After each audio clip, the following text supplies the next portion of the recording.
Bagaimana kemudian gambaran situasi terkini di Palestina? Kita sudah terhubung melalui sambungan Zoom dengan warga negara Indonesia di Palestina, Abdillah Onim. Halo, selamat sore waktu Jakarta, Bang Onim. Apa kabar? Selamat sore dia. Alhamdulillah sehat walafiat. Alhamdulillah, Bang Onim. Boleh digambarkan bagaimana suasana terkini di Palestina? Terutama kita juga ingin mengetahui informasi soal jalur Gaza setelah gencatan senjata disepakati kemarin.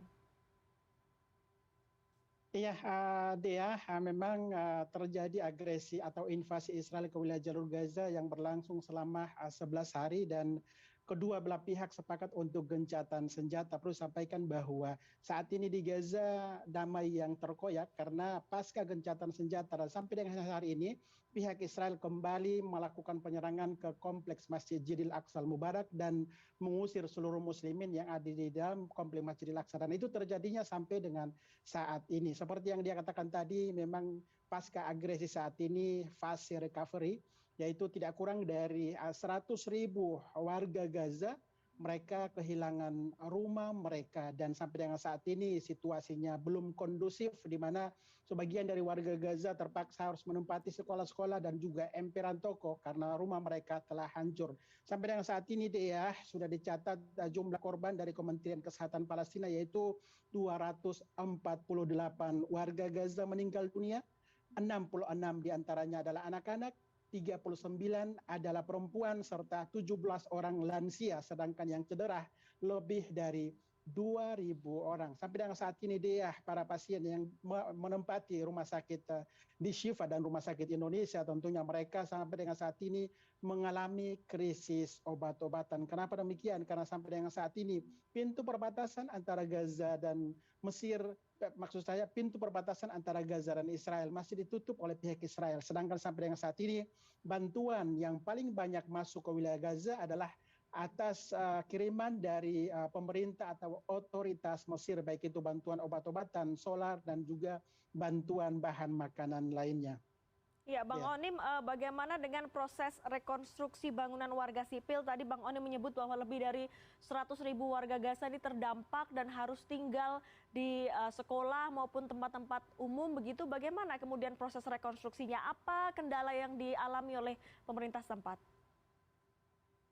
Ya, salah satu perjanjian persyaratan gencatan senjata adalah rekonstruksi kota Gaza, karena perlu sampaikan bahwa saat ini kota Gaza mayoritas wilayahnya bisa dikatakan kota mati, dan memang ada beberapa persyaratan yang perlu dipatuhi atau dilaksanakan oleh pihak Israel, yaitu adalah rekonstruksi. Dan sampai dengan saat ini memang ada beberapa negara teluk seperti negara Mesir, bahkan Amerika Serikat pun sudah bersuara untuk akan memberikan dana rekonstruksi bagi wilayah Gaza. Dari pemerintah Mesir sendiri, mereka akan menyalurkan dana bantuan senilai 500 miliar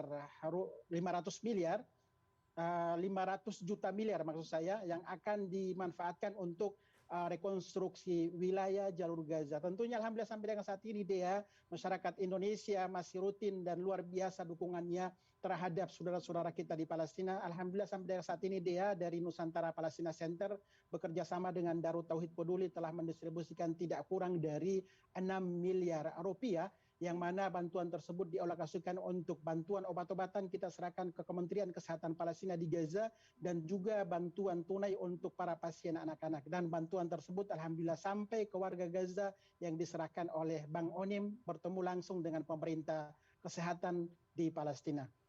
Bang Onim, ini kan salah satu pihak yang juga bertemu langsung. Bagaimana sebenarnya proses distribusi bantuan? Apakah berjalan dengan ideal sehingga seluruh warga sipil yang terdampak ini mendapatkan manfaatnya? Iya, pada saat terjadi peperangan memang kami tidak bisa bergerak sama sekali karena random atau acak rudal yang dilontarkan oleh pihak Israel. Itu kami tidak bisa keluar, bahkan dari tempat tinggal saya itu sekitar 300 meter jatuh rudal, ada beberapa rudal, rumah warga Gaza rata dengan tanah. Nah, pasca agresi ini alhamdulillah kami lebih leluasa untuk bisa bertemu dengan para pasien dan mendistribusikan. Perlu sampaikan bahwa untuk bantuan yang kami distribusikan, kami mengandalkan stok dari pasar regional yang tidak berhasil dihancurkan oleh pihak Israel. Itu yang pertama. Yang kedua, untuk bantuan obat-obatan kami juga mengorder atau memesan dari Yerusalem, dan ini sebuah jalan atau akses yang tidak mudah karena begitu kita memesan dari luar masuk ke wilayah Jalur Gaza melewati checkpoint atau pemeriksaan dari pihak militer Israel, dan tentunya itu sangat tidak mudah. Tentunya kita berharap semoga ke depannya dalam beberapa hari kemudian kita bisa lebih leluasa untuk mendistribusikan bantuan untuk saudara-saudara kita di Palestina. Dia perlu disampaikan bahwa beberapa hari lalu memang Ibu Retno Marsudi langsung berkomunikasi dengan saya dan mengatakan bahwa apapun yang dibutuhkan oleh warga negara Indonesia di Gaza saat ini, baik itu siaga untuk evakuasi, mereka siap untuk mengevakuasi. Tetapi alhamdulillah saat ini kami menarik bahwa kami tidak akan keluar dari wilayah Jalur Gaza dan tetap berada di Gaza untuk mendistribusikan bantuan bagi saudara-saudara kita di Palestina, dia. Warga Gaza tidak hanya berjibaku dengan rudal dan juga dampaknya yang kemudian merusak permukiman dan juga kehidupan mereka, tapi juga suasana pandemi COVID-19. Bang Onim, boleh dikonfirmasi apakah betul bahwa ada laboratorium yang kemudian bisa mengetes virus COVID-19 ini juga hancur karena rudal tersebut? Ya, perlu sampaikan dia pada saat terjadi peperangan tidak ada tempat yang aman, tidak ada tempat berlindung bagi anak-anak Palestina di Gaza, bagi perempuan Palestina di Gaza, dan bagi warga negara Indonesia di Gaza. Tetapi tentunya kami tetap meminta perlindungan dari Allah Subhanahu wa Ta'ala. Dea, pada saat terjadi agresi, semua fasilitas yang ada di Gaza itu, bahkan rumah sakit pun, gedung pihak Kementerian Kesehatan pun dihancurkan oleh pihak Israel. Coba kita bayangkan bagaimana kebrutalan yang dilakukan oleh pihak Israel terhadap saudara-saudara kita di jalur Gaza. Dan memang pada saat terjadi peperangan itu sangat sulit sekali ya dari pemerintah sendiri, dari warga pemerintah Palestina untuk melindungi warga yang ada di Gaza, karena memang ini adalah, bagi saya ini adalah perang besar di mana antara kedua belah pihak unjuk kekuatan dari segi rudal, baik itu rudal dari pejuang Palestina maupun rudal dari pihak Israel. Tetapi bagi saya untuk tahun ini itu pihak Israel sendiri merasa kaget dengan kekuatan yang dimiliki oleh pejuang Palestina, di mana dalam satu hari mereka pejuang Palestina bisa berhasil melontarkan tidak kurang dari 400 rudal ke ibu kota Israel, Dea.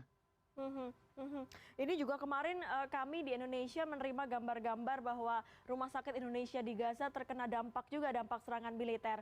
Sejauh ini dari pantauan Bang Onim, bagaimana kondisinya sekarang? Sejauh apa Rumah Sakit Indonesia bisa membantu saudara-saudara kita di Gaza? Iya, Dea, perlu saya tambahkan bahwa saat ini di jalur Gaza ada 12 warga negara Indonesia. Kami alhamdulillah sehat walafiat dan saya aktif berkomunikasi dengan mereka. Dan perlu sampaikan bahwa berkaitan dengan Rumah Sakit Indonesia ini adalah simbol persaudaraan Indonesia dan Palestina yang mana manfaatnya sangat luar biasa. Kementerian Kesehatan Palestina di Gaza mengatakan bahwa dalam satu bulan tidak kurang dari 300.000 pasien yang terlayani di Rumah Sakit Indonesia di Gaza bagian utara. Alhamdulillah pada saat terjadi peperangan, Rumah Sakit Indonesia tetap kokoh dan para medis dari Kementerian Kesehatan tetap beraktivitas seperti biasa. Tentunya kita berharap semoga Rumah Sakit Indonesia tetap terjaga, tetap kokoh, dan terhindar dari rudal dari pihak Israel. Baik, doa yang terbaik bagi warga Gaza dan juga teman-teman WNI di sana. Semoga hal-hal buruk di sana segera berakhir. Terima kasih Bang Abdillah Onim, WNI di Gaza Palestina, sudah bergabung bersama kami di CNN Indonesia Newsroom.